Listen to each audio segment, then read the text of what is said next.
and welcome to the Traveling Knitter channel. My name is Steph and this video is to do a walkthrough of what my StitchQuest knitting journal looks like so far and the additional Men's World Cup mini game within StitchQuest. If you have no idea what StitchQuest is, it is a gamified crafting thing that I created. I have a playlist of all of the StitchQuest videos I've created. At the moment there aren't that many. There's an intro video and then I have a short that was for the Olympics, but you can watch that as well if you're curious. And this, like I said, is to introduce the World Cup or the Men's World Cup mini game. If you watched my Olympics version or mini game or participated, the World Cup is going to work very similar. You can select as many teams as you would like, and for each team that you select, you could cast on a project for free. You do not need to use any aura points. I'm getting around my negatives. And you can only work on that project while watching a game for that team. You can watch the pregame portion, halftime counts, any post-game information, but it has to be within that game. So you can watch reruns. Frankly, I watch reruns of a lot of games. I watch the US women's live, but then like when I'm normally watching the World Cup, there are so many games happening. We're working, they happen in the middle of the night. So it is okay to watch reruns. And if your rerun includes a pre and a post show, that counts. You can knit during that and it can count for that project that you're working on. So there are, I believe, 48 teams. I don't know. I'm not casting on 48 projects. Absolutely not. I think I might cast on just 2 or 4, maybe. I don't think any more than that. And the goal is to finish that object during the World Cup. This, I think, is going to be a lot more manageable than during the Olympics, because the Olympics is only like 2-ish weeks long. The World Cup is basically like a whole month. And yeah, so the goal is to finish the object. If you finish it, you get an additional 5 points. So you get the 10 normal points for finishing an object, but you get an additional 5 points because it is part of the challenge. Again, you don't have to spend any points to cast this on. So pick a team, cast something on, finish it before the World Cup ends, finish it before your team gets knocked out, if they get knocked out.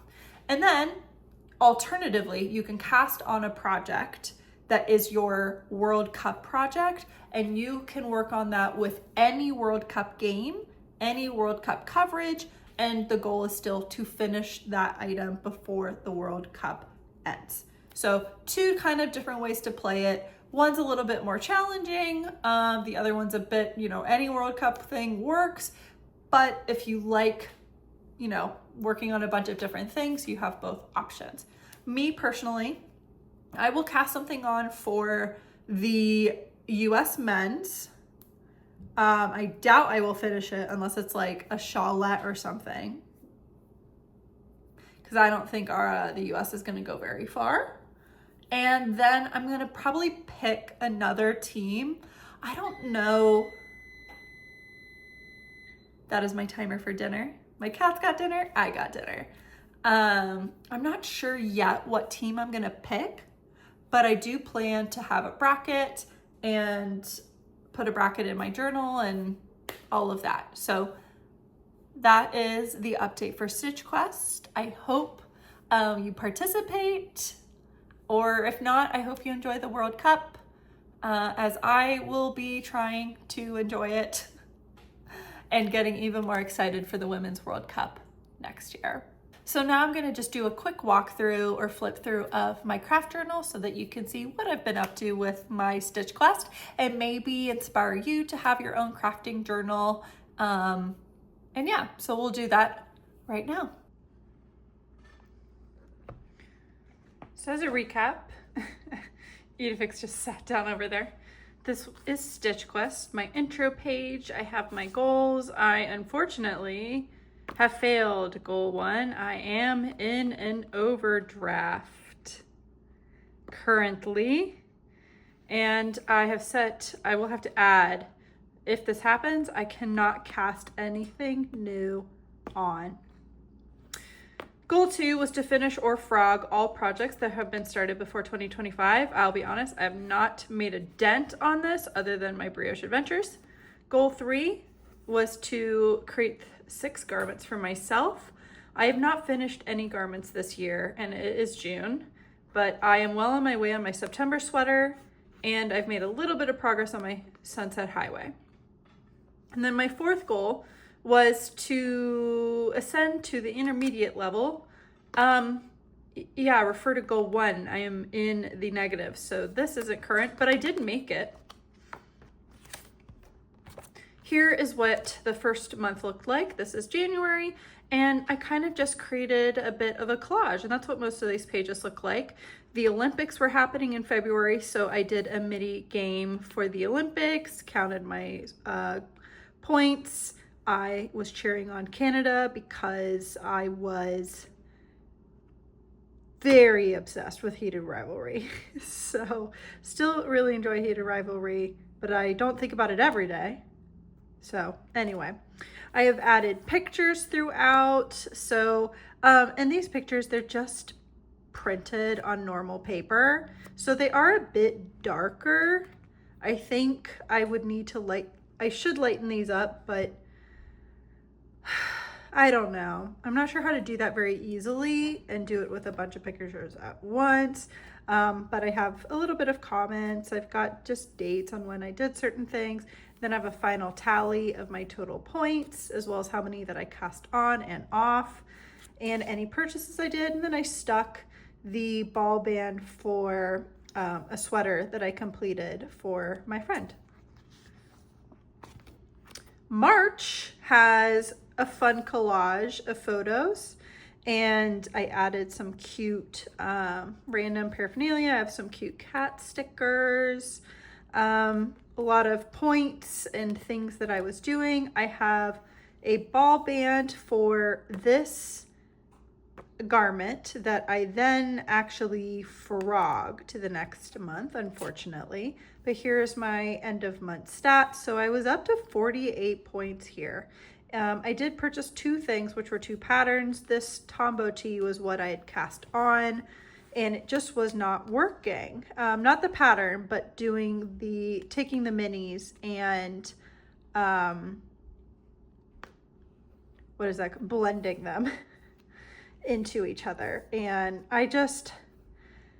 if I had more of my very first color or more of the second color, mainly the first one, then I could do it, because you're starting from the top, you have all these ends, and then managing that to go into the sleeves, it was rough. So yeah, I picked a different pattern. And we go to April. You may be asking, why is there this weird little piece of paper here? Because I wrote March again, which was so weird, because I had okay, April, I will have the R in the middle. And then I literally, in my mind, said April and wrote March. So very, very weird. And April is when I flew to Germany. And yeah, I bought souvenir yarn because, I mean, am I ever going to go to the Stephen Penelope store ever again? I don't know, maybe. But yeah, so I have a picture of that. The button store in Frankfurt, they had a bunch of these shells with tons and tons of buttons.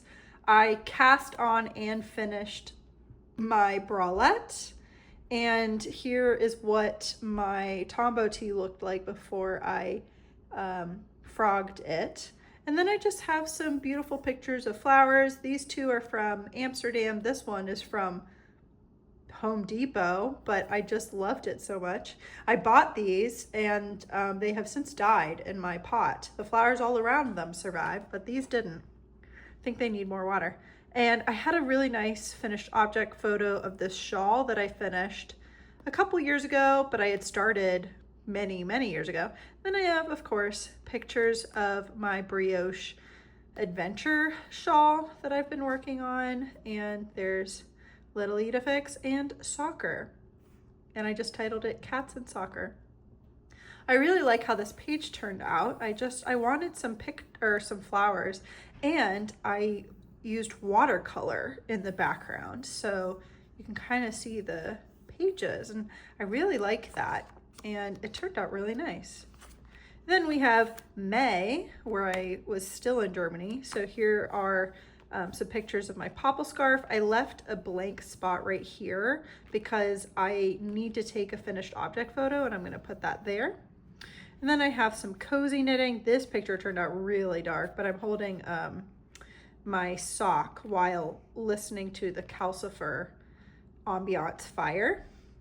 And of course, I just added some random photos. May, because I was in the negative, can't cast anything on, and all of my bonus points for StitchQuest involve casting something on. So that is something I'm going to rethink for StitchQuest Part 2.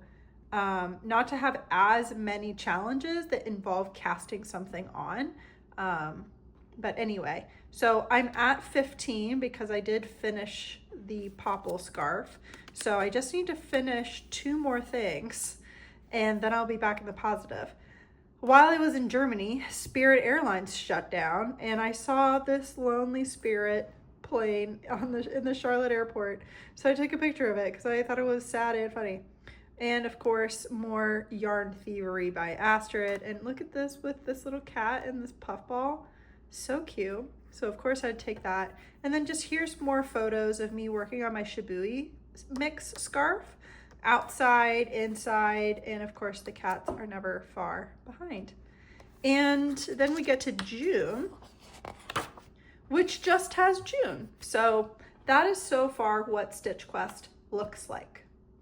And I will be adding, I feel like, I'm unsure if I'm gonna add a full page for the World Cup challenge or if I'll combine it into June. No, I'll do a full page because otherwise, because the World Cup goes into July.